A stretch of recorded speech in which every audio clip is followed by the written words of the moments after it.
Hola, Casa B y Distance Learners. Hoy es lunes y martes, el 19 y 20 de octubre. So we're going to cover lunes y martes en dos lecciones.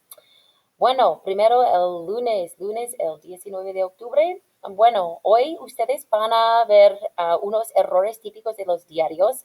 Yo tengo una pantalla con unos errores típicos. Van a corregir su tarea, páginas 33, 34 y 35. Vamos a aprender un poquito de las diferencias entre poco, un poco y pequeño. Y ustedes pueden hacer una prueba de práctica, no es para una nota, so you won't be graded on that. También vamos a ver el vocabulario nuevo de la segunda parte. Vamos a hacer una discusión. Y después van a ver un video sobre la basura en los océanos y hay una tarea de preguntas de comprensión. Entonces la tarea es ver ese video de las islas de basura en los océanos y responder a las preguntas. Es para mañana. Y también recuerden que necesitan completar el diario número 5 para viernes. Y tienen que completar también el Quizlet tema 2, partes 1 y 2 para viernes.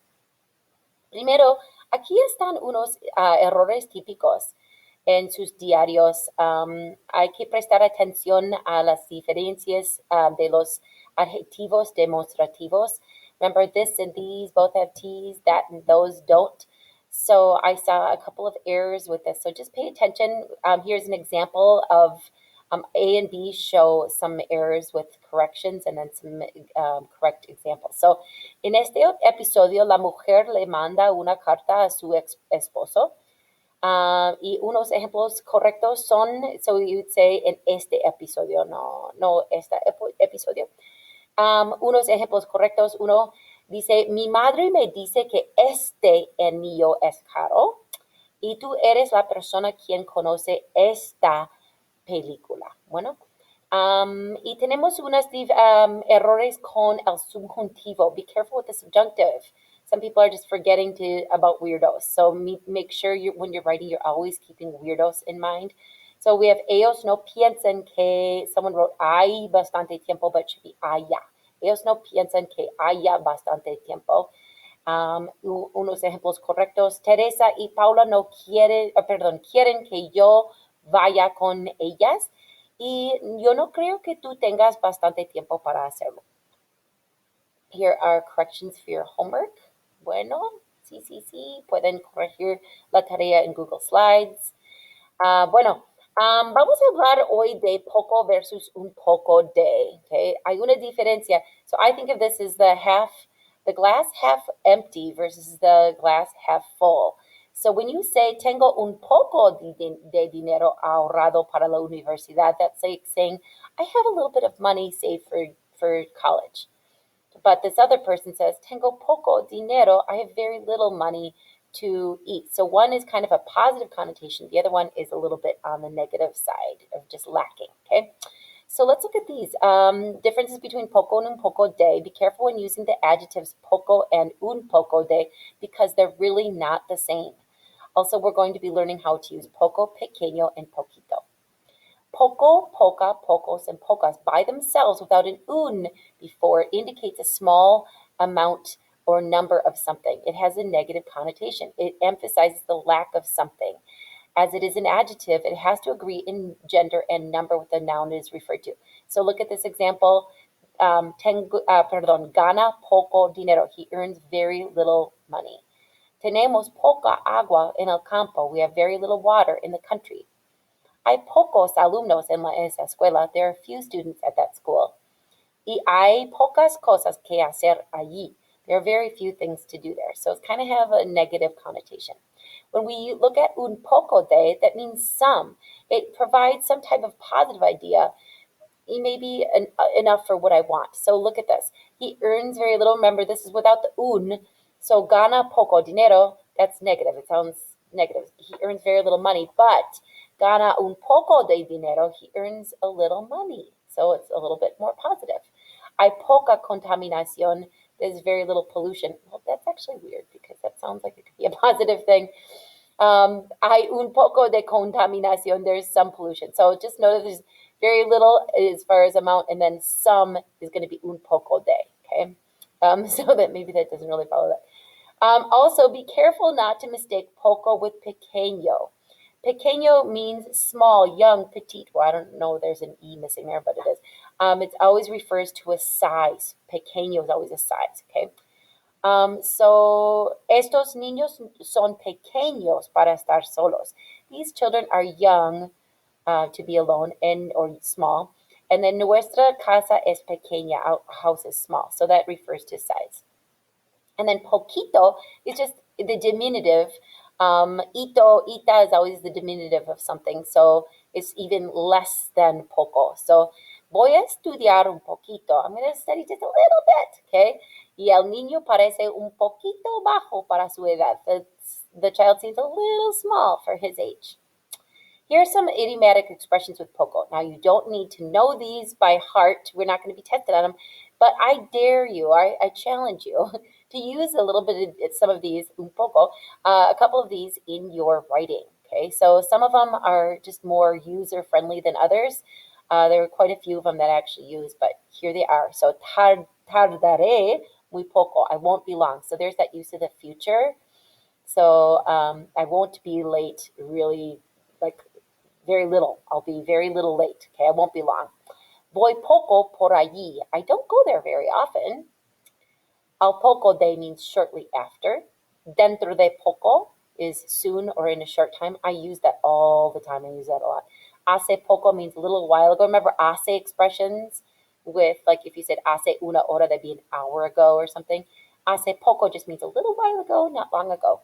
Poco a poco is little by little or bit by bit.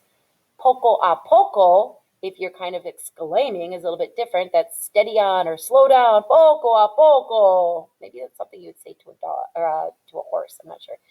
Poco más o menos means more or less. Por poco means almost or nearly.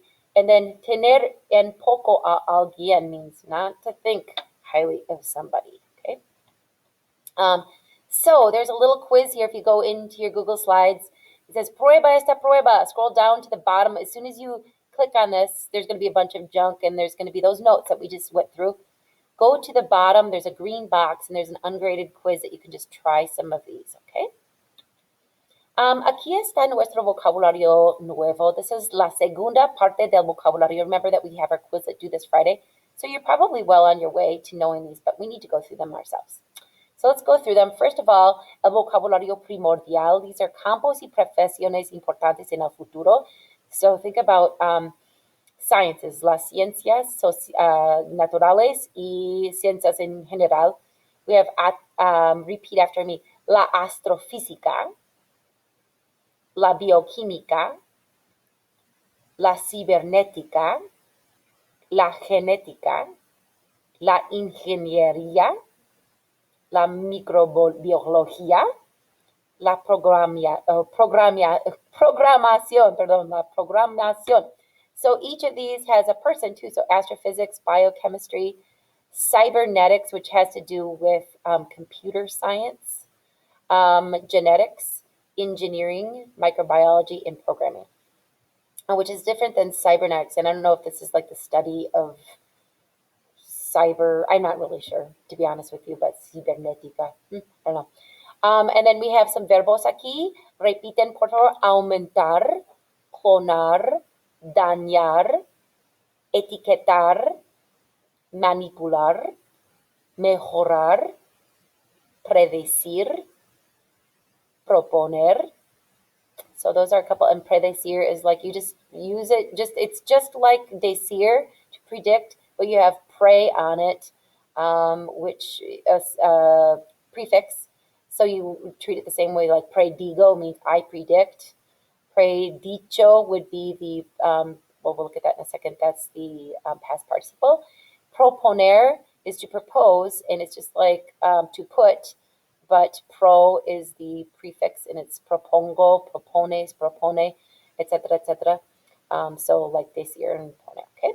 Then we have, look at how DNA is different. It's el ADN. So here's some sustantivos, some nouns. Repiten el ADN, el alimento, el aparato, el avance. And some adjetivos, beneficioso, grave, sano, transgénico. Okay. And then we have a couple of verbs. So agravar means to aggravate. Avanzar is to advance. Clonar, dañar, etiquetar, manipular, predecir, which some of those we have seen, but for ampliación reasons, we want to look at their nouns and their adjectives. So la gravedad would be the gravity. El avance is the advance. La clonación is cloning. El daño, damage. La etiqueta would be label. La manipulación is manipulation. Y la predicción would be prediction. Then we come over to adjetivos. We have grave, serious. I like that, that's serious. Avanzado, advanced. Clonado, cloned. Dañado, damaged. Etiquetado, labeled. Manipulado, manipulated. And predicho would be predicted. Okay, so that's our new vocab. Let's keep moving. So what you're going to do today is you're going to watch this video. Van a ver este video de las islas de plástico. Hay muchas islas, no solo hay una, sino cinco islas. Van a ver esto y es para mañana. There are going to be some questions, and I'm going to make your own copy. So in Google Classroom, you're just going to use your own copy and just type in the answers, okay? And then you'll turn that in before tomorrow, 9:30. Okay, so that was enough for lunes. Vamos a hablar de martes el 20 de octubre. Para martes el 20 de octubre, aquí está el plan. Perdón, yo me voy a mover. Maybe I can't do that, but okay. El futuro, vamos a practicar el futuro otra vez. En vhlcentral.com hay un video que se llama Un atajo, un camino. Atajo means shortcut. And then camino is a road, okay? There's a shortcut, a road. It's all about la electricidad y la luz, okay? It's a really cool video. Y hay tres actividades. So, una actividad de pre-ver, so previewing, ver el video, y hay una actividad para completar después de ver el video. Se trata de una organización en México que sin fines de lucro, that's non-profit, que da electricidad a unas familias en forma de paneles solares. Y después necesitan leer de ELU México. This is eso es la organización. Van a hacer una búsqueda en la red para leer un poquito de ELU México, porque es muy interesante. La tarea entonces es completar estas actividades en VHL Central y recuerden, necesitan hacer o completar diario número 5 para viernes y completar Quizlet, tema 2, partes 1 y 2 para viernes. Recuerden que necesitan completar 90% en el examen de parte 1 y 90% de parte 2 y 3 actividades más en parte 1 y 3 actividades más en parte 2 para viernes. Ok. Bien, vamos a continuar un poquito. Sí. Recuerden que tenemos estos irregulares del futuro. Tenemos que memorizar o poner en memoria estos irregulares del futuro. Para decir, hacer, etcétera, etcétera. So, dir, ar, abr, quer, sabr, podr, pondr, saldr, tendr, and vendr. Be careful of these two because a lot of people get these mixed up. Podre and pondre here, the first person singulars. Diré, haré, habré, querré, sabré, podré, pondré, saldré, tendré, vendré. And there's a little bit of practice for you here. Por favor, completa este párrafo con formas del futuro. Necesitan una hoja de papel de scratch. Van a escribir todo y corregir tu trabajo en la siguiente pantalla. I'm going to skip over it really quickly so you don't see it, so you can do that later. En vhlcentral.com, ustedes van a completar también estas actividades otra vez que tienen que ver con la falta de electricidad y como consecuencia una falta de luz para estas personas en muchos hogares en México, especialmente los hogares rurales en México. Entonces, eso es para miércoles, el 21 de octubre. Bien.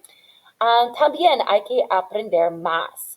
Van a hacer clic aquí, clic en las pantallas, so in the slides when you go back out, y van a leer de estas tres secciones, 1, 2 y 3, necesitan hacer clic en lo que hacemos, nuestro impacto y sobre nosotros para aprender de la organización. Es muy, muy interesante.